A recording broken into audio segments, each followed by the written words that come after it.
Olá, meus amigos! Sejam mais uma vez todos muito bem-vindos. Meu nome é Fábio Roque, sou professor de Direito Penal e de Processo Penal e estamos nesse projeto aqui com Dedicação Delta para que a gente possa fazer uma grande revisão por intermédio de 6 encontros de alguns temas muito importantes de direito penal.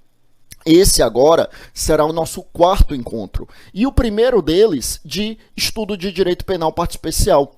Lembre comigo que nós então segmentamos aqui 6 temas extremamente importantes, escolhemos 3 temas lá de parte geral que nós já ministramos e agora nós teremos 3 temas de parte especial, a começar pelo encontro de hoje, em que a gente vai procurar aprofundar algumas questões relacionadas ao crime de homicídio. Então, vamos lembrar provas de delegado. E aí, particularmente aqui, delegados de polícia civil. A gente tem alguns crimes que são muito recorrentes. Se a gente parar para pensar, homicídio, no artigo 121, a lesão corporal, no 129, o furto no 155, o roubo no 157, o estupro no 213 e o estupro de vulnerável no 217A. Aí temos alguns outros, como por exemplo o peculato no 312. Então nós temos alguns crimes que são muito recorrentes em provas de delegado de polícia civil. Esses que eu acabei de enumerar estão indubitavelmente no catálogo dos crimes mais frequentes em provas dessa natureza. E justamente por isso, meus amigos, nesses 3 encontros que nós teremos para tratarmos de parte especial, nós vamos procurar dar um aprofundamento nestes temas. Hoje, como eu dizia, a gente vai começar trabalhando com o tema homicídio, artigo 121, o crime por excelência, assim dito pela doutrina, justamente por ser, veja, é o primeiro crime da parte especial, a parte especial ela se inicia no artigo 121, que é exatamente o crime de homicídio, e o homicídio sempre é o exemplo invocado quando nós estamos trabalhando com os principais temas lá de parte geral. Então a gente tem muita coisa para falar sobre homicídio, vamos procurar aqui trazer de uma forma aprofundada temas extremamente relevantes para o seu estudo. Antes disso, evidentemente, eu quero começar me colocando à disposição para o que eu puder ajudar. Sempre começo aqui divulgando as nossas redes sociais, porque, como eu costumo dizer, rede social é uma forma de dar continuidade ao trabalho, fornecendo conteúdo jurídico gratuitamente. Estamos lá no Instagram como Professor Fábio Roque, lá no YouTube como Fábio Roque Araújo. O objetivo, como eu acabei de mencionar, sempre é procurar fornecer conteúdo jurídico de qualidade que possa aí auxiliar a sua preparação, seja no direito penal, no processo penal, na legislação extravagante, na criminologia, mas também com dicas de estudo, dicas de preparação, enfim, ficam aí as nossas redes sociais. E temos o nosso site também, quase que eu esqueço dele, é o www.fabioroque.com.br. Lá tem alguns materiais disponibilizados gratuitamente que podem facilitar aí, podem auxiliar aí o seu estudo, tá bom? Meus amigos, sem mais delongas, então veja comigo aqui na tela, eu começo aqui o estudo do crime de homicídio, que, como nós dizíamos, é o crime do artigo 121 do nosso Código Penal. Vejam só, nós temos no Código Penal, o Código Penal, nós sabemos, do artigo 1º ao artigo 120, nós temos temas de parte geral. A partir do 121 começa a parte especial, que vai do 121 até o artigo 361. E esses primeiros tipos penais são os chamados crimes contra a vida. Os crimes contra a vida, eles vão do artigo 121 ao 128. No 121 a gente tem o homicídio, no 122 nós temos o crime de induzimento, instigação, auxílio ao suicídio ou à automutilação. No artigo 123 nós temos o infanticídio e a partir do 124 e até o 128 nós temos o regramento sobre as modalidades de aborto. Então esses os crimes contra a vida que nós temos na nossa legislação.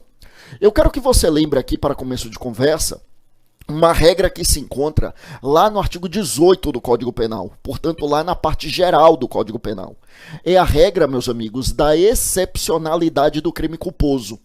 Regra da excepcionalidade do crime culposo que nos diz exatamente que nós só teremos o crime na modalidade culposa se a lei assim dispuser expressamente. Então, a priori, o que nós temos é o crime na sua modalidade dolosa, mas poderemos ter o crime na modalidade culposa apenas quando a lei assim dispuser expressamente. E aí é muito importante chamarmos a atenção para o fato de que, quando nós estamos falando de crimes contra a vida, O único crime que possui modalidade culposa é o homicídio.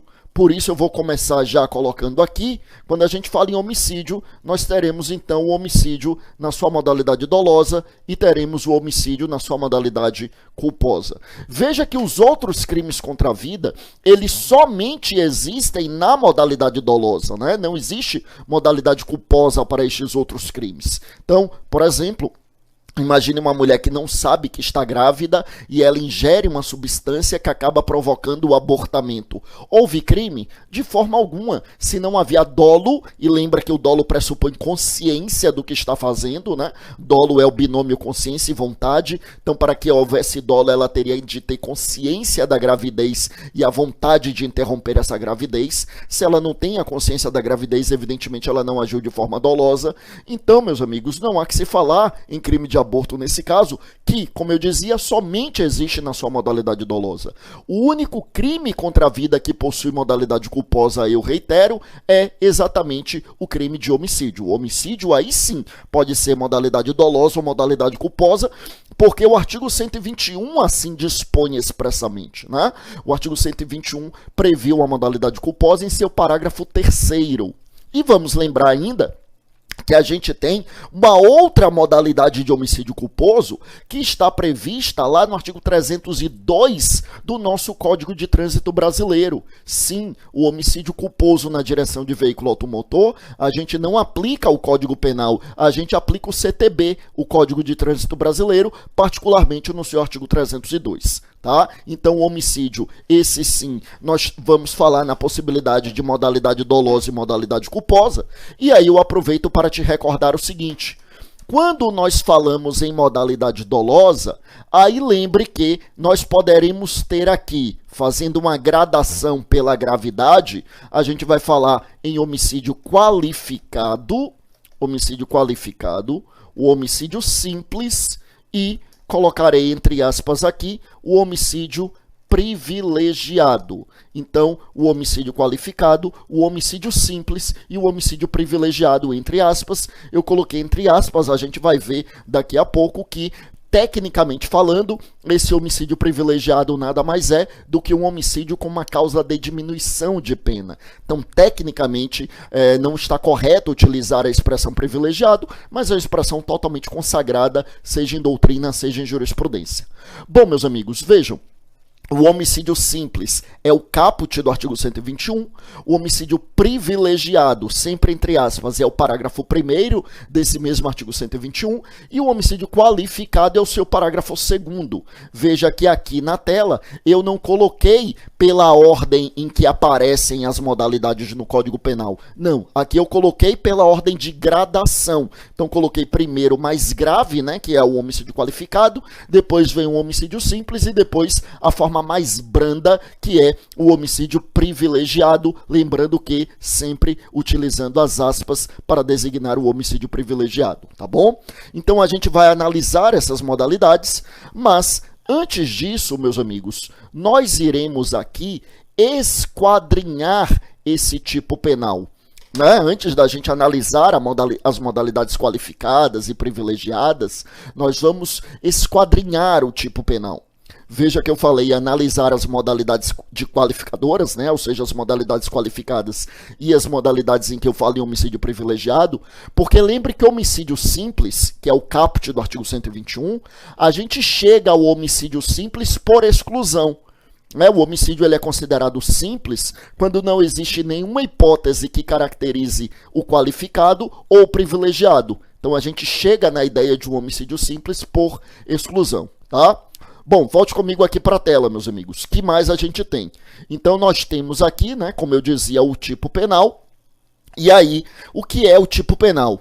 Lembre comigo, tipo penal nada mais é do que a descrição da conduta na lei penal.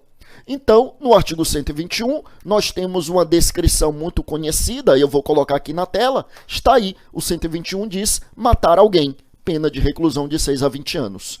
A conduta é descrita aí no preceito primário do tipo penal.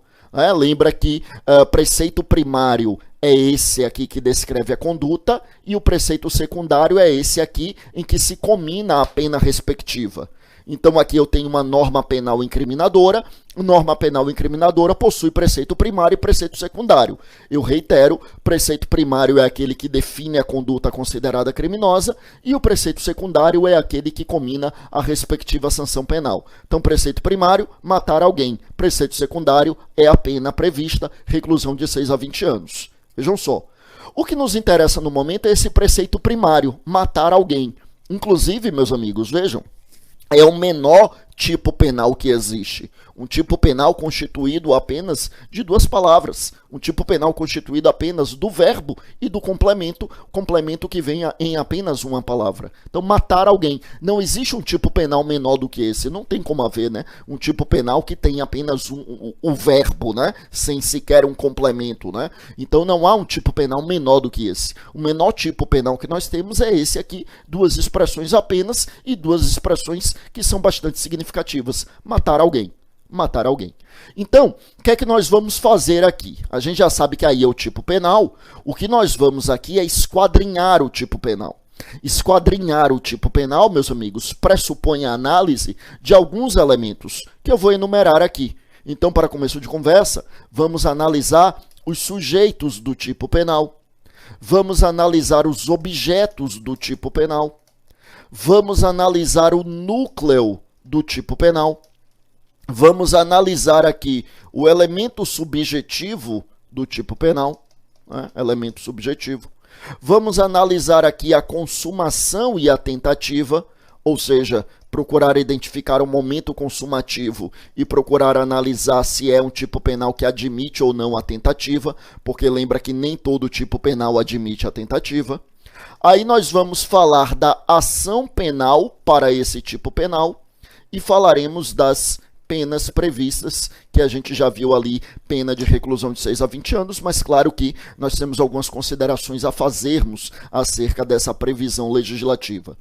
Então, eu repito, vejam comigo aí na tela, que quando a gente fala no tipo penal, o tipo penal é a descrição da conduta na lei penal, e nesse tipo penal, então, nós temos aí alguns elementos para serem analisados. Então, vamos analisar os sujeitos, os objetos, o núcleo, o elemento subjetivo, a consumação e a possibilidade ou não de tentativa, a ação penal e a questão atinente às penas. Então, vamos analisar aí, eu repito, meus amigos, estes elementos que vão constituir o tipo penal. E vamos já dar início, então, tá? Assim, só para deixar claro, né?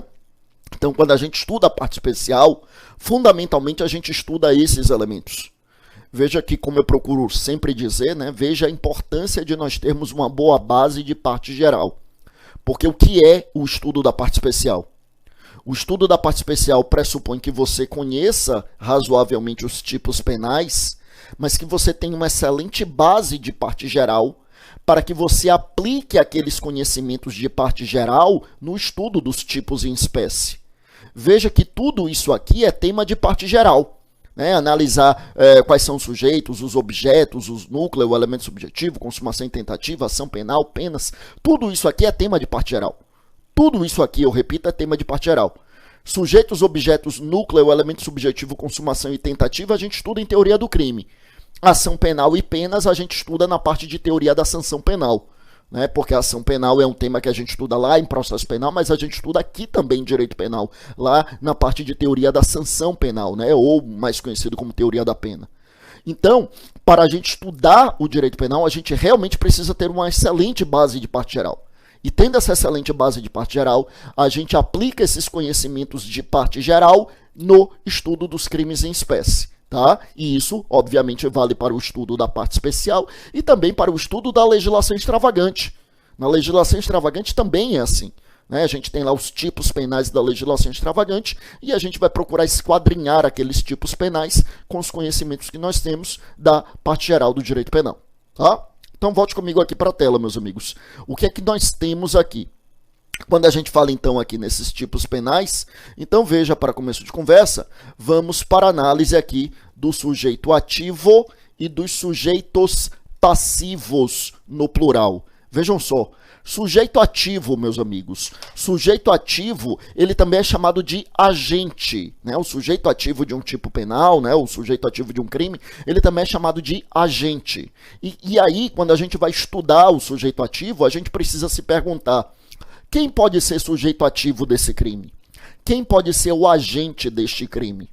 A depender da resposta, aí nós vamos falar em crime comum, crime próprio e crime de mão própria. Lembre comigo, crime comum é aquele que pode ser praticado por qualquer pessoa. Ou seja, não se exige nenhuma qualidade especial do agente. Qualquer um pode praticar. Tá? O crime próprio é aquele que exige uma característica especial do sujeito ativo, ou seja, não é qualquer um que pode praticar, mas apenas quem ostenta uma característica específica, como acontece, por exemplo, lá nos crimes funcionais, né, que são crimes praticados apenas por funcionários públicos no exercício da função em razão dela.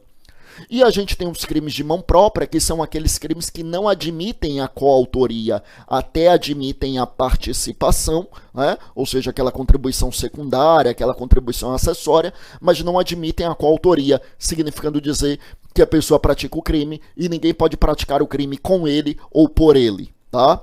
Bom, a toda evidência, aqui no homicídio, nós temos um crime comum. Ou seja, quando a gente lê essa expressão aqui, matar alguém, perceba que não se exige nenhuma qualidade especial do criminoso. Qualquer um, em tese, poderia praticar essa conduta. Claro que quando a gente diz que qualquer pessoa pode praticar, claro que a gente precisa fazer algumas ressalvas, né? É óbvio que quando a gente utiliza a expressão qualquer pessoa, para começo de conversa, estamos falando de pessoa natural e não de pessoa jurídica, que só pratica crime ambiental. Então, pessoa jurídica, sim, pratica crime, mas é só crime ambiental.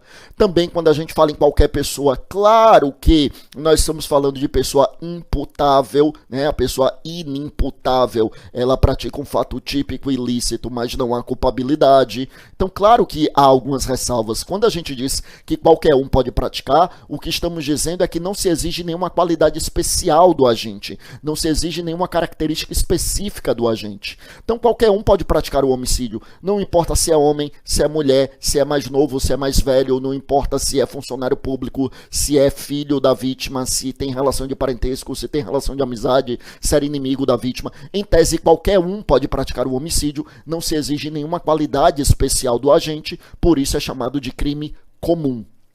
Agora veja aqui comigo, meus amigos, quando a gente fala em sujeito passivo, aí a gente precisa diferenciar de um lado o sujeito passivo direto e o sujeito passivo indireto. Veja, sujeito passivo direto, ou também chamado de sujeito passivo imediato, ou ainda chamado de sujeito passivo eventual, é, meus amigos, o titular do bem jurídico, né? Quer dizer, é a vítima. É o titular de um bem jurídico que foi lesionado ou exposto a um perigo de lesão.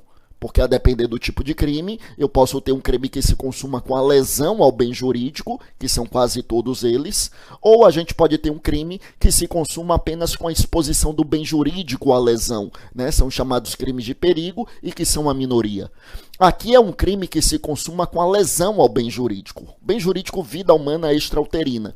Então, quem é o sujeito passivo direto? Ora, é a vítima do homicídio, é a pessoa que teve o seu bem jurídico lesionado, é a pessoa que foi morta ou que tentaram matar, porque lembre que ela também é vítima na modalidade tentada do homicídio. Então, sujeito passivo direto, também chamado de sujeito passivo imediato ou ainda sujeito passivo eventual, é, meus amigos, exatamente a vítima do homicídio, ou seja, a pessoa que mataram ou que ao menos tentaram matar. Agora, continue comigo aqui na tela. Já quando a gente fala no sujeito passivo indireto, lembre que ele também é chamado de mediato, ou ainda chamado de sujeito passivo constante, ou ainda chamado de sujeito passivo formal. Meus amigos, sempre é o Estado, sempre é o Estado, sempre, nunca muda. Sujeito passivo indireto, também chamado de sujeito passivo mediato, ou ainda chamado de sujeito passivo constante, sempre será o Estado, nunca muda. Daí porque é chamado de constante, né? Porque nunca muda. Mas ele também é chamado de sujeito passivo formal. É sempre o Estado, nunca muda. Em todo e qualquer crime, o Estado é sujeito passivo indireto. Veja que em alguns crimes, evidentemente não é o caso do homicídio, mas em alguns crimes o Estado será sujeito passivo direto e indireto ao mesmo tempo. Né? Pense, por exemplo, em um crime contra a administração pública. Então, ali, né, o Estado é o sujeito passivo direto, né, porque ali o bem jurídico, a administração pública, é titularizado pelo Estado. Então, aí, em um crime contra a administração pública, o Estado figura como sujeito passivo direto e indireto ao mesmo tempo, tá? Mas indireto, o Estado sempre é, nunca muda. Bom, volte comigo aqui para a tela. Aí a gente tem a questão dos objetos aí, tá? Objetos aqui, a gente tem o objeto jurídico e a gente tem o objeto material do crime. Veja só, objeto jurídico do crime, meus amigos, é o bem jurídico que se pretende tutelar. Objeto jurídico do crime, eu repito, é o bem jurídico que se pretende tutelar. Aí eu quero que você lembre que objeto jurídico do crime aqui é a vida humana extrauterina. É importante ressaltar, né, extrauterina, porque isso diferencia o homicídio e o infanticídio e o induzimento, instigação, auxílio ao suicídio ou automutilação do crime de aborto. No crime de aborto eu também tenho o bem jurídico vida humana, mas é o bem jurídico vida humana intrauterina, né? Sim, para o direito penal, nós já consideramos que ali existe o bem jurídico vida humana intrauterina, dentro das bases do direito penal, tá? Então, o objeto jurídico aqui é a vida humana extrauterina no homicídio, né? Vida humana extrauterina. E o objeto material, meus amigos, vejam só, o objeto material de um crime é a pessoa ou a coisa sobre a qual recai a conduta criminosa. Objeto material de um crime, eu repito, é a pessoa ou a coisa sobre a qual recai a conduta criminosa.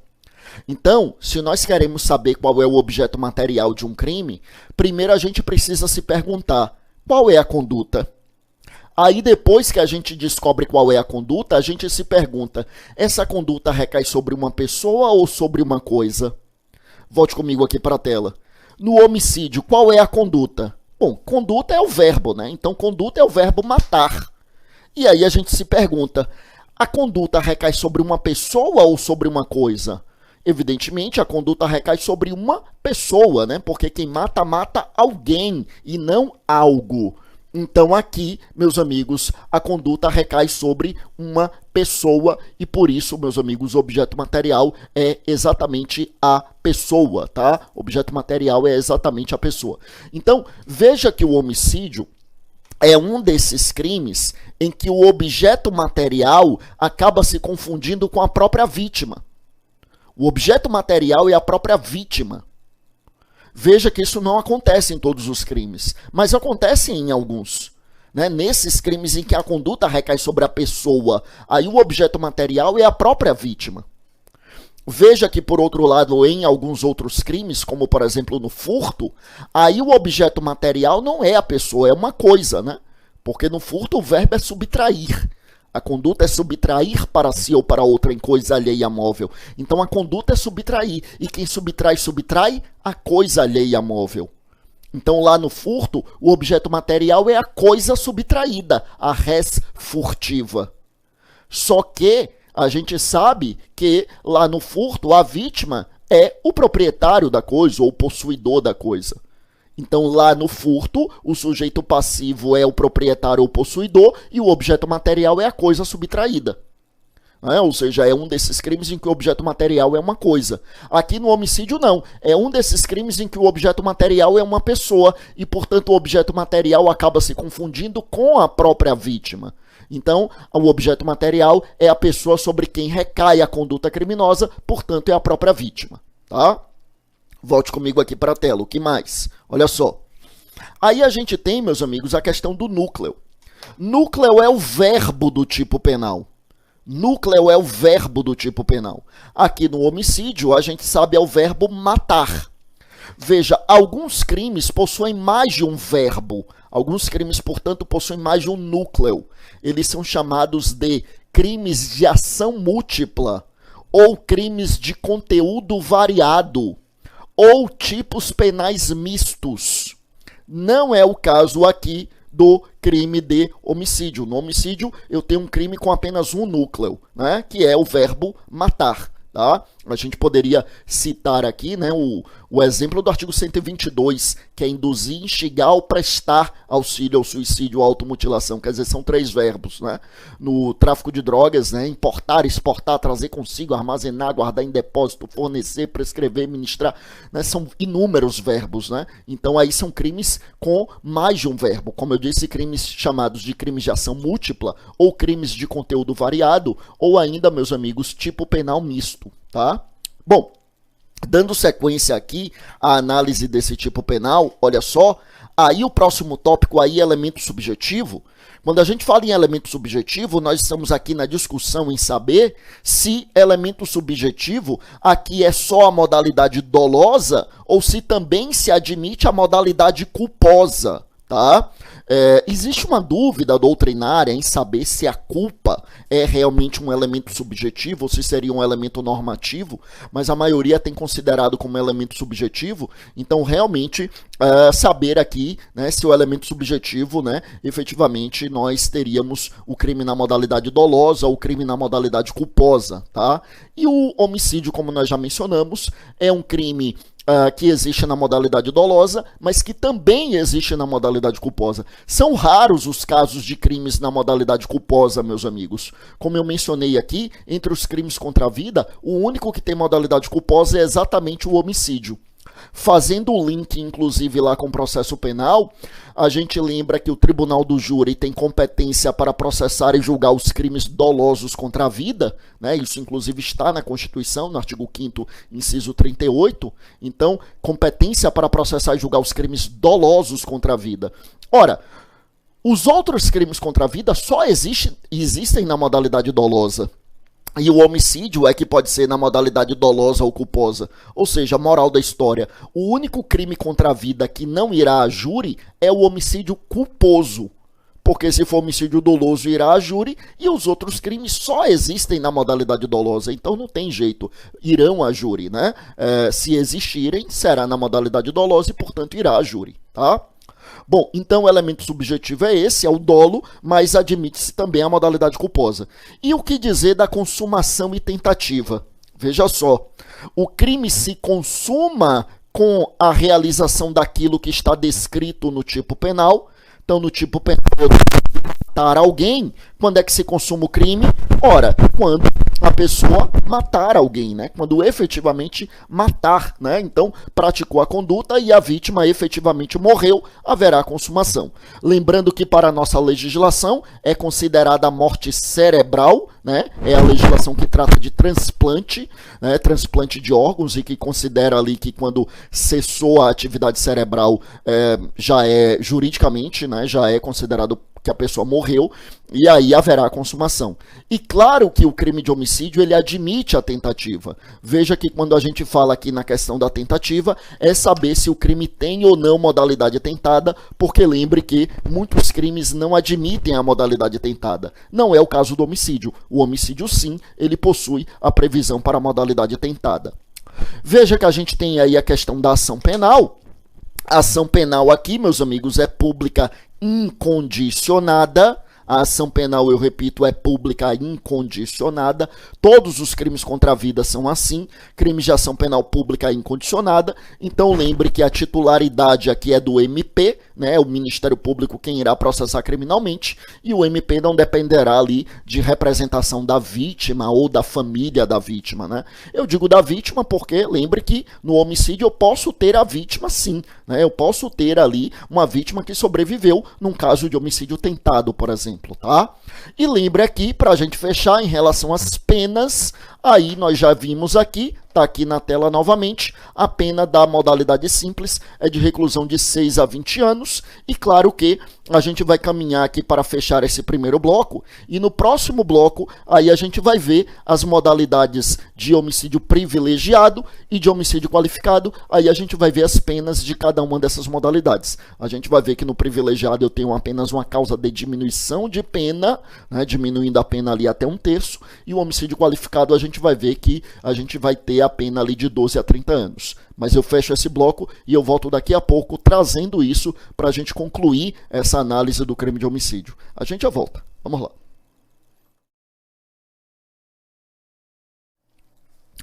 Pois bem, meus amigos, falávamos aqui do crime de homicídio e nós procuramos aqui esquadrinhar o tipo penal, analisar ali todos os elementos constitutivos ali do tipo penal, todos os elementos que são apreciados quando a gente vai fazer uma análise criteriosa de cada tipo penal. Então, volte comigo aqui para a tela e rememore aqui que no bloco anterior nós vimos então os sujeitos, os objetos, o núcleo, o elemento subjetivo, a consumação, a possibilidade de tentativa, a ação penal, as penas, tudo isso nós vimos. E aí agora a gente parte então para a análise aqui dessas modalidades de homicídio, né? Vamos ver quando o homicídio é privilegiado, quando ele é qualificado, quando as particularidades que a gente tem sobre o homicídio culposo. Veja que propositadamente eu não falei do homicídio simples, porque como eu já mencionei, a gente chega à ideia de homicídio simples por exclusão. Então, o homicídio simples é exatamente quando a gente tem um homicídio doloso e a gente não tem nenhuma circunstância que caracterize uma qualificadora ou uma causa de diminuição de pena que a gente chama de privilegiado, tá? Então, vê comigo aqui na tela, meus amigos, a gente vai começar com a análise, então, das modalidades de homicídio privilegiado que se encontram no parágrafo 1º do nosso artigo 121. São 3 casos, mas primeiro eu quero chamar a sua atenção para o fato de que, realmente, como eu dizia, tecnicamente falando, né, dizia no bloco anterior, tecnicamente falando, o homicídio não é privilegiado. Tecnicamente falando, é um homicídio com uma minorante. Minorante é uma causa de diminuição de pena. Tecnicamente falando, é isso que nós temos. Né? Como assim? É que o privilegiado, né, tanto o privilegiado quanto o qualificado, são modalidades do tipo penal em que a gente tem uma alteração em abstrato nas penas previstas no próprio tipo. Ou seja, como se houvesse um novo tipo penal com outros parâmetros quantitativos de pena. Então, por exemplo, o homicídio ele tem pena de 6 a 20 anos, né? Reclusão de 6 a 20 anos. Aí, quando ele é qualificado, a pena passa a ser de 12 a 30. Então, em abstrato, a gente faz uma alteração dos parâmetros de pena, aumentando em abstrato. Os parâmetros que eram de 6 a 20 passam a ser de 12 a 30. Isso é a modalidade qualificada do homicídio. Nós teríamos uma modalidade privilegiada se a gente fizesse o caminho inverso. Quer dizer, se a gente tivesse em abstrato parâmetros menores de pena. Então, se, por exemplo, a gente tivesse ali para o homicídio uma pena de 4 a 10, 5 a 15, quaisquer parâmetros aí em que eu tivesse parâmetros menores. E nem precisa ser parâmetro menor tanto na pena mínima quanto na pena máxima. Pode ser em apenas uma delas. Então, a pena do homicídio simples é de 6 a 20, seria homicídio privilegiado se a pena fosse, por exemplo, de 4 a 20. Quer dizer, mantendo a mesma pena máxima, mas a pena mínima foi diminuída. Ou a pena de 6 a 15, quer dizer, mantendo a mesma pena mínima e diminuindo apenas o parâmetro de pena máxima. Então, para ter modalidade qualificada, os parâmetros de pena mínima e ou pena máxima são alterados em abstrato.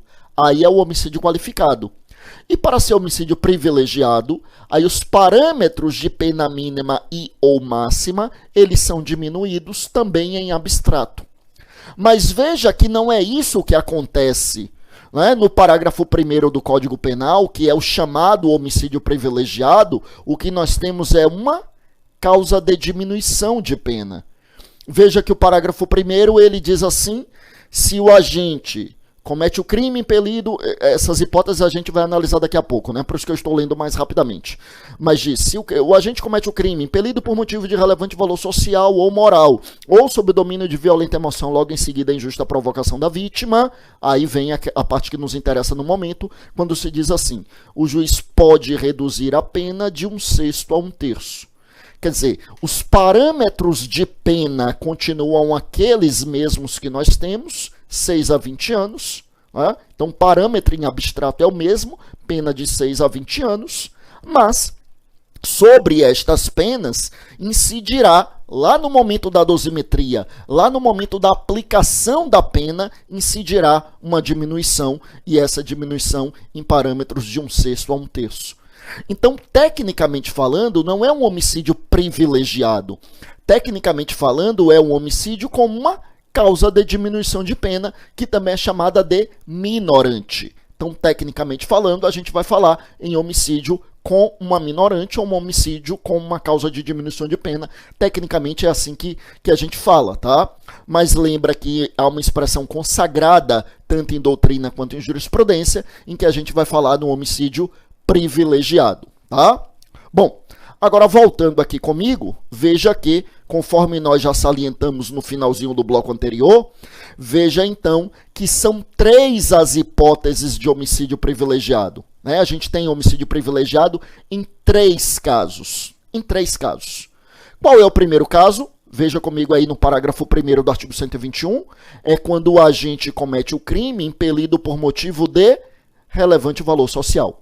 Então, o primeiro caso de homicídio privilegiado é o relevante valor social. Tá? Então, a doutrina clássica costumava citar o exemplo em que o sujeito pratica o homicídio do traidor da pátria. Porque assim, a ideia de praticar o crime mediante motivo de relevante valor social é praticar o crime a pretexto de defender interesses coletivos. Interesses de uma coletividade, de um grupo, né? Da nação, da pátria, enfim, né? Da comunidade local. Né? Então, matou o traidor da pátria. A doutrina mais moderna utiliza o exemplo do sujeito que, e aí eu sempre digo, né, cuidado com esses argumentos, né, porque, enfim, mas a doutrina utiliza a ideia de matou o político corrupto. Né? Vejam, só para deixar claro, ser homicídio privilegiado não significa que não seja uma conduta reprovável. Praticar o crime mediante relevante valor social não significa dizer que não seja uma conduta reprovável. Tá? É que o legislador entende que há um grau menor de reprovabilidade. Veja, se não fosse reprovável, não seria crime. Porque se lembra que a gente já mencionou aqui, nesse curso mesmo, nesse curso aqui do Dedicação Delta, em que a gente está trazendo aqui essa revisão, e aí no nosso último encontro a gente fez uma revisão aqui de parte geral, falando de culpabilidade. E eu já mencionei aqui nesse curso que culpabilidade é reprovabilidade. Culpabilidade, eu repito, é reprovabilidade. Então, se eu dissesse assim, não há aqui reprovabilidade, eu estaria dizendo não há culpabilidade. E se não houvesse culpabilidade, não haveria crime. Porque crime é exatamente o fato típico, a ilicitude e a culpabilidade. Tá? Então, se não houvesse a reprovabilidade, não haveria crime. Tá? Então, vamos ter cuidado com isso. Então, não é que não exista a culpabilidade, não é que não exista a reprovabilidade. Existe a reprovabilidade. É que o legislador entende que, nesses casos, a gente tem uma reprovabilidade um pouco menor. E, por isso, incide uma causa de diminuição de pena. Né? Porque, afinal de contas, não dá para termos por aí a legitimação de justiceiros, em que a pessoa diga, não, é o político corrupto, então eu vou matar. Não, não é assim. Continua a ser homicídio, continua a ser uma conduta reprovável, continua a haver punição, agora, evidentemente, uma punição mais abrandada, conforme a gente está vendo aqui na nossa tela, tá? O que é que a gente tem aqui? O que mais que a gente tem aqui, tá? Então, sigamos aqui, meus amigos. Olha só, o que é que a gente tem? Que mais que a gente tem aqui de relevante? Então, primeira situação é essa que a gente mencionou, do motivo de relevante valor social. Veja, eu sigo ainda aqui com vocês e veja então comigo que a segunda hipótese é o motivo de relevante valor moral. Né? Relevante valor moral. Relevante valor moral, eu repito. Veja, se o relevante valor social, né, tem aquele cunho de coletividade, de interesses coletivos, de interesses do macro, o relevante valor moral, ele é considerado aqui um interesse mais particularizado, o interesse do próprio indivíduo ou pelo menos do seu círculo mais próximo, como por exemplo o seu círculo familiar, tá? Então, a doutrina costuma citar um exemplo muito conhecido, que é aquele do sujeito que mata o estuprador da sua filha. Não quando o sujeito está na iminência de estuprá-la ou a está estuprando, porque neste caso, evidentemente, a gente teria uma agressão iminente ou agressão atual, e aí, a depender do caso, a gente poderia ter a legítima defesa do artigo 25. Né? Desde que, obviamente, o sujeito empregasse ali moderadamente os meios necessários, né? Como se exige lá no artigo 25 do nosso Código Penal, né? Para a caracterização da legítima defesa. Mas o exemplo trazido pela doutrina não é esse. O exemplo trazido pela doutrina é daquele sujeito que mata o estuprador da sua filha após a concretização do estupro, ou seja, como vingança realmente. E neste caso a gente precisa lembrar que não dá para ser legítima defesa, porque para que seja legítima defesa é necessário que a gente tenha uma agressão atual ou iminente. Não dá para ser legítima defesa quando a gente tem uma agressão pretérita, uma agressão que já se encerrou. Aí não é legítima defesa. Mas pode ser, como eu dizia, né, assim, invocando o exemplo consagrado em doutrina, pode ser aqui um motivo de relevante valor moral. Então não seria legítima defesa, o assassino, né, o homicida realmente seria punido, mas poderia ter aí em seu benefício essa diminuição da pena. E a terceira hipótese que a gente tem aí, meus amigos, é quando o código diz assim, o sujeito que mata, né, mas sob o domínio de violenta emoção, logo em seguida a injusta provocação da vítima. Então mata sob o domínio de violenta emoção, logo em seguida a injusta provocação da vítima. Meus amigos, vejam só. Então, vamos imaginar uma hipótese, né? Aquela hipótese em que o sujeito está ali praticando bullying contra uma outra pessoa. Bullying é aquela provocação sistemática, aquela perseguição sistemática, né? Não, aquela prática reiterada de um abuso psicológico. Então, a pessoa está ali praticando bullying contra o outro, né? Quer dizer, todo dia fazendo piadas de mau gosto, todo dia enxovalhando a honra do outro, né? Quer dizer, perturbando realmente. Até que o dia que essa pessoa que vem sofrendo bullying sistematicamente, aliás, bullying sistematicamente é até uma redundância, porque o bullying pressupõe uma prática reiterada, sistemática, né? Mas aquele que está sofrendo bullying, até que um dia ele explode e parte para cima daquele que pratica o bullying, e emprega contra ele o primeiro objeto que encontra pela frente, e vamos imaginar que é um objeto perfurocortante e que acaba matando ali o sujeito que praticava bullying, e matando com ânimos necandi mesmo, com a intenção de matar, né? E não com a intenção de lesionar, porque aí nem seria esse crime, seria a lesão corporal seguida de morte, né? Mas com ânimos de necandi, né? Quer dizer, com a intenção de matar. Neste caso, ele responde pelo homicídio, indubitavelmente, mas eu posso estar aí diante de uma hipótese na qual ele terá esse benefício da diminuição de pena, porque ele estava sob o domínio de violenta emoção, logo em seguida a injusta provocação da vítima. Só quero chamar sua atenção para o fato de que aqui, para que a gente tenha essa diminuição de pena, é necessário que o sujeito esteja sob domínio de violenta emoção, e não apenas influência da emoção, tá? Não apenas a influência da emoção. A influência da emoção, ou seja, a pessoa estar emocionada, isso caracteriza uma atenuante lá do artigo 65 do Código Penal. Aqui eu não falo em influência, aqui eu falo em domínio de violenta emoção. É diferente, é aquela situação em que a pessoa está totalmente fora de si. Tá? Totalmente fora de si. É o domínio de violenta emoção. Tá? E além disso, veja comigo, meus amigos, que é necessário que a gente tenha uma injusta provocação da vítima. Veja que aqui não é necessariamente uma injusta agressão. tá? Até porque se fosse uma injusta agressão, talvez o homicida até estivesse ali em legítima defesa, porque o artigo 25 do Código Penal, né, quando fala em legítima defesa, fala em justa agressão. Aqui não é injusta agressão, aqui é injusta provocação. Você quer ver um argumento que era muito utilizado em júri aqui para tentar até uma diminuição da pena? A chamada legítima defesa da honra. Lembra que a legítima defesa da honra era uma expressão utilizada para aquela hipótese na qual o sujeito matava o cônjuge flagrado em adultério. Ou às vezes nem precisava do flagrante de adultério, né? Mas às vezes até a desconfiança em relação ao adultério, e aí o sujeito ia e matava o cônjuge. Claro que aconteceram casos em que era a mulher matando o homem, ou até na relação homoafetiva, um homem matando outro homem, ou uma mulher matando outra mulher, mas e na larga maioria dos casos, na grande maioria dos casos, era crime praticado por um homem contra a mulher, né? Por isso que, inclusive, considerado doutrinariamente como hipótese de violência de gênero, né? Então, matava ali o cônjuge adúltero, ou às vezes até que nem havia prova do adultério, mas o cônjuge em que se suspeitava do adultério, e no júri se invocava a legítima defesa da honra. E aí, tecnicamente falando, claro que isso era invocado no júri, né? E no júri os jurados não têm ali, né? Enfim, não há fundamentação, então às vezes era um argumento que até colava, mas de um modo geral, tecnicamente isso não tem como ser legítima defesa de forma alguma.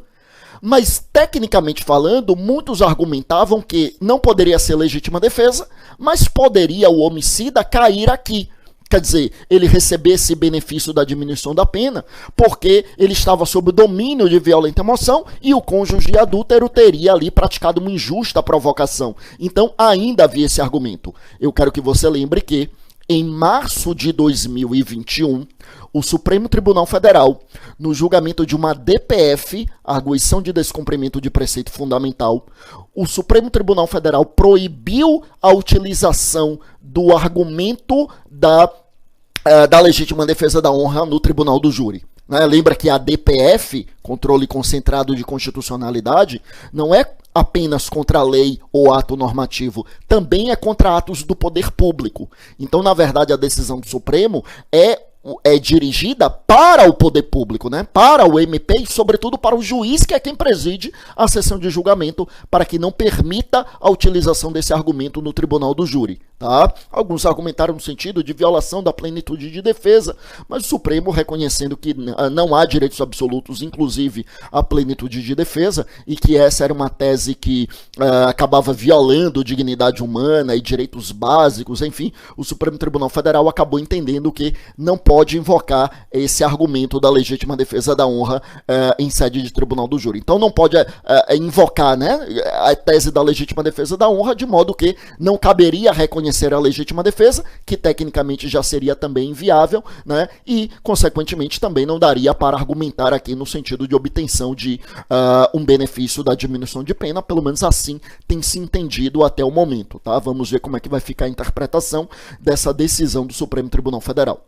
Tá, então essas, meus amigos, as três hipóteses em que a gente fala no homicídio privilegiado. Eu repito, quando o sujeito pratica o homicídio impelido por motivo de relevante valor social, segundo lugar, motivo de relevante valor moral, e em terceiro lugar, quando ele atua sob o domínio de violenta emoção, logo em seguida a injusta provocação da vítima.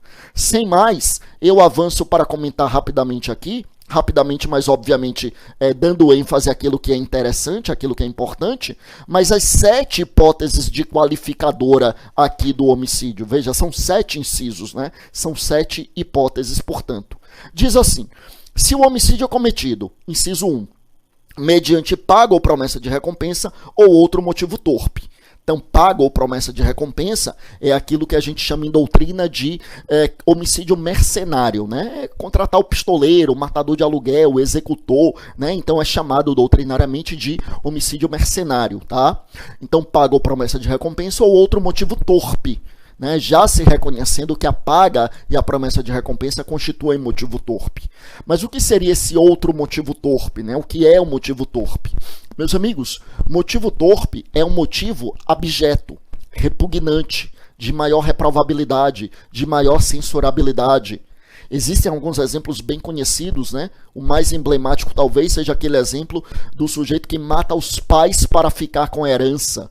Então, quer dizer, um motivo torpe, um motivo abjeto. Matar por dinheiro já o é, mas matar os pais para ficar com o dinheiro da herança, né, ainda mais, né? Então, é um motivo abjeto, repugnante, né, de profunda reprovabilidade, censurabilidade, tá? Bom, o que mais aqui, meus amigos? Aí, olha só, no inciso de número 2, o motivo fútil. Motivo fútil, ele se parece com o motivo torpe, mas não é a mesma coisa. O motivo fútil é um motivo banal, é um motivo irrelevante, é um motivo insignificante, é aquele motivo desprezível. Já não é um matar por um dinheiro, uma quantia significativa, como, por exemplo, matar para ficar com a herança, mas é, por exemplo, matar porque o outro devia R$2. Matar porque o outro passou na frente ali com a camisa de um time de futebol adversário. Quer dizer, por mais que você goste de futebol, mas matar por isso sempre será um motivo fútil, um motivo banal, irrelevante, insignificante. Então essa é a ideia do motivo fútil, um motivo banal, irrelevante, insignificante. Veja comigo aqui o inciso de número 3, ele fala aqui no homicídio com emprego de veneno, fogo, explosivo, asfixia, tortura ou outro meio insidioso ou cruel ou de que possa resultar perigo comum. Então aqui a gente tem, veja, o emprego de veneno é chamado de benefício, né? E a doutrina até chama atenção para o fato de que, embora particularmente eu adira ao entendimento minoritário, eu discorde disso que eu vou falar agora, mas para o entendimento majoritário, o veneno somente seria qualificadora quando ele é ministrado de forma subreptícia. Quer dizer, eu ministro veneno e a pessoa ingere o veneno sem saber que está sendo envenenada, né? Não seria qualificadora quando, por exemplo, eu coloco o veneno na frente da pessoa, eu aponto a arma e eu digo beba, né? Quer dizer, ela escolhe, ou ela morre envenenada ou ela morre com um tiro, né? Nesse caso, ela sabe que está bebendo veneno, ela é obrigada a beber o veneno, como no julgamento de Sócrates, né? Historicamente falando. E aí, nesse caso, para a doutrina majoritária não haveria essa qualificadora, justamente pelo fato do veneno, nesse caso, não ser um meio insidioso, tá? Com a devida vênia, adiro o entendimento minoritário, para mim o veneno sempre qualifica o crime, porque mesmo quando ele não é meio insidioso, ele é meio cruel. E veja que o código fala ou outro meio insidioso ou cruel, ou de que possa resultar perigo comum. Então, o veneno, para mim, é sempre um meio cruel, né? Matar a pessoa envenenada é realmente um... Né? Veja, aí se fala em emprego de fogo, veja que não é arma de fogo, é fogo, né? Quer dizer, é matar a pessoa queimando a pessoa, né? Evidentemente também não tem essa qualificadora quando a pessoa já morreu e o homicida toca fogo no corpo, né? Aí é outro crime, aí pode ser ocultação de cadáver, a depender do dolo do criminoso pode ser o vilipêndio ao cadáver, né? A depender do dolo dele, mas o homicídio para ser qualificado é quando a pessoa mata a outra queimando-a, tá? Ou mediante emprego de explosivo, né? Quer dizer, colocou a bomba para matar o outro, asfixia, né? Então estrangulou a vítima, por exemplo, né? Ou submeteu a uma câmara de gás, né? Enfim. E a questão da tortura, lembrar que se para eu ter essa qualificadora, é necessário que o criminoso tenha um dolo de matar, o chamado animus necandi, e a tortura é o meio empregado para matar, tá? Aí homicídio qualificado pela tortura. E se não fosse assim? E se o criminoso quisesse torturar, mas ele torturou tanto e a vítima morreu e ele não queria a morte da vítima, né? Quer dizer, eu tenho um crime aí préter-doloso, que é aquele que eu tenho um dolo de praticar uma primeira conduta criminosa, mas eu não tinha um dolo de produzir aquele resultado mais gravoso, né? Então aqui eu tenho a tortura qualificada pela morte, o dolo de torturar e a culpa em relação ao resultado morte. Neste caso, não é homicídio qualificado pela tortura previsto aqui no 121, parágrafo 2º. Nesse caso, é uma tortura qualificada pela morte prevista lá na lei de tortura, a lei 9455 de 97, tá? No inciso de número 4, a gente tem aqui o crime de homicídio à traição, emboscada ou mediante dissimulação ou outro recurso que dificulte ou torne impossível a defesa da vítima. Então, a título de exemplo, o famoso tiro pelas costas, né? Então, é uma hipótese aqui dessa qualificadora. No inciso 5, meus amigos, o homicídio para assegurar a execução, a ocultação, a impunidade ou vantagem de outro crime. Claro que esse outro crime não é necessariamente um outro homicídio, né? Então, matou a testemunha, para que a testemunha não revelasse o crime. Então, matei para ocultar um outro crime. Ah, mas o outro crime já tinha sido descoberto, é uma testemunha que vai depor no processo, aí não é para ocultar, né? Não é para assegurar a ocultação, mas é para assegurar a impunidade de outro crime, tá? Então a gente teria aqui essas qualificadoras. Essas são as 5 qualificadoras clássicas, as 5 qualificadoras que existem desde o começo do Código Penal, desde a entrada em vigor do Código Penal em 1942, né? Lembra que o Código ele é aprovado em 7 de dezembro de 1940, mas ele entra em vigor em janeiro de 42. Aí, de 2015 para cá, foram aprovadas mais 2 qualificadoras, o inciso 6 e o inciso 7. O inciso 6, meus amigos, é o famoso feminicídio. Veja comigo aqui na tela. Feminicídio, vamos lembrar, não é um crime autônomo. O feminicídio, meus amigos, é uma modalidade qualificada de homicídio. E lembra que, para que haja feminicídio, primeiro que não importa quem pratica o crime. Ao contrário do que muita gente imagina, o feminicídio pode ser praticado por uma mulher. Porque o que caracteriza o feminicídio é a condição da vítima. E também o dolo ali do agente, né? Mas é a condição da vítima. Não importa a condição do sujeito ativo. O sujeito ativo pode ser uma mulher matando uma outra mulher por razões de gênero feminino, de sexo feminino. Isso é feminicídio também, tá? Mas vamos lá, olha só. O inciso 6 ele diz assim, né? Feminicídio é o crime contra a mulher por razões da condição de sexo feminino. Tá, mas o que é razão de condição de sexo feminino? Veja que para que haja o feminicídio não é todo crime de homicídio contra a mulher, né? Tem que ser crime de homicídio contra a mulher, mas por razões da condição de sexo feminino. E aí é que vem. O que é essa condição de razão de sexo feminino? O parágrafo 2º-A, ele nos traz 2 situações. A condição de sexo feminino é, em primeiro lugar, o crime no ambiente doméstico e familiar. Então, matou a mulher no ambiente da violência doméstica e familiar, isso já é feminicídio. E a outra hipótese é a hipótese de uma misoginia exacerbada, ou seja, a aversão ao sexo feminino.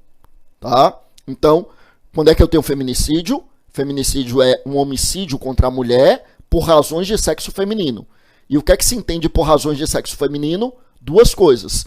Ou é uma questão circunstancial, né? Quer dizer, é a circunstância do crime, a circunstância de ser no ambiente doméstico familiar, né? Violência doméstica familiar. Ambiente não é o local, não, tá? Ambiente é a circunstância de convivência, né? Não importa onde foi que matou, mas o que importa é que foi proveniente da convivência doméstica familiar, tá? E a outra hipótese é essa misoginia exacerbada, como eu dizia, é matar né, por aversão ao sexo feminino, tá? Bom, e por fim, meus amigos, o inciso 7 é chamado de homicídio funcional, que é esse homicídio, veja só, diz aí o código, contra a autoridade ou agente descrito nos artigos 142 e 144 da Constituição.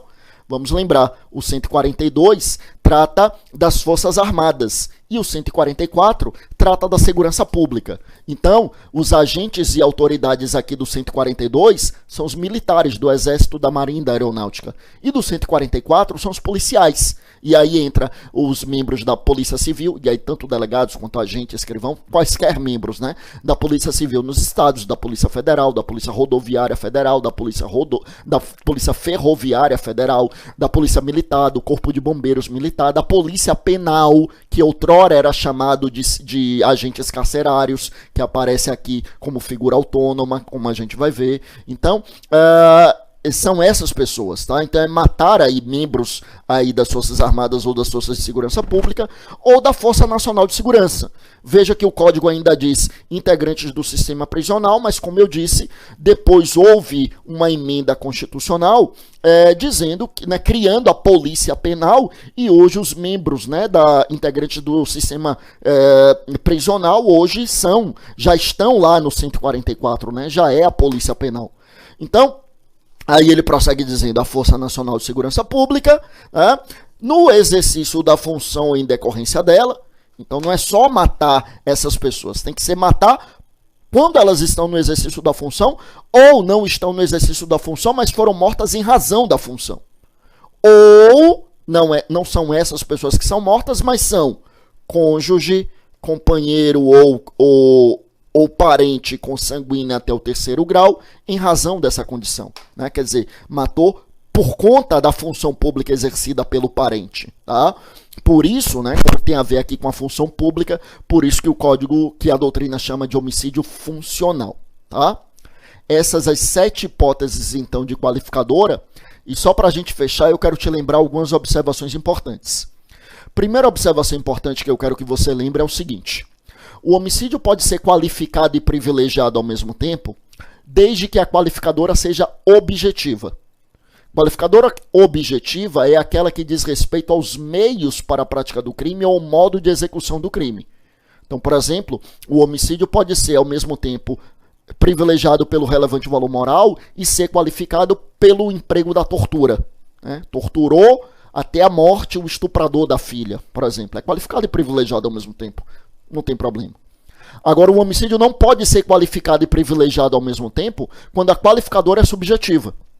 Subjetiva é aquela qualificadora que diz respeito aos motivos do crime ou à finalidade no crime. Então, por exemplo, o homicídio não pode ser ao mesmo tempo relevante valor moral e ser também relevante valor social e ser também motivo torpe ou motivo fútil. Ou uma coisa ou outra. Tá? Bom, outra coisa que eu quero lembrar, caminhando aqui para o encerramento, é lembrar o seguinte: lembre também comigo que o homicídio ele é crime hediondo quando ele é, em primeiro lugar, homicídio qualificado e, em segundo lugar, quando é um homicídio simples em atividade típica de grupo de extermínio, ainda que praticado por um só agente. Isso está na lei de crimes hediondos. E aí eu quero que você lembre que o homicídio privilegiado ele nunca é hediondo. Então, o homicídio qualificado a priori ele é hediondo, mas se ele for qualificado e privilegiado ao mesmo tempo, ele perde essa hediondez, tá? Ele não é hediondo, tá bom? Meus amigos, agora sim eu encerro. Essas as considerações que eu tinha para esse nosso primeiro encontro de parte especial, em que a gente pôde aprofundar vários temas relacionados ao crime de homicídio. Mais uma vez eu me despeço, mais uma vez eu me coloco à disposição para o que eu puder ajudar. Pode entrar em contato comigo aí por intermédio das nossas redes sociais. Lá no Instagram, como eu disse, estamos como Professor Fábio Roque, lá no YouTube como Fábio Roque Araújo, o nosso site www.fabioroque.com.br. No que puder ajudar, nós estamos à disposição. Foi um prazer, fiquem com Deus, mais uma vez muito obrigado aí ao pessoal do Dedicação Delta e até a próxima.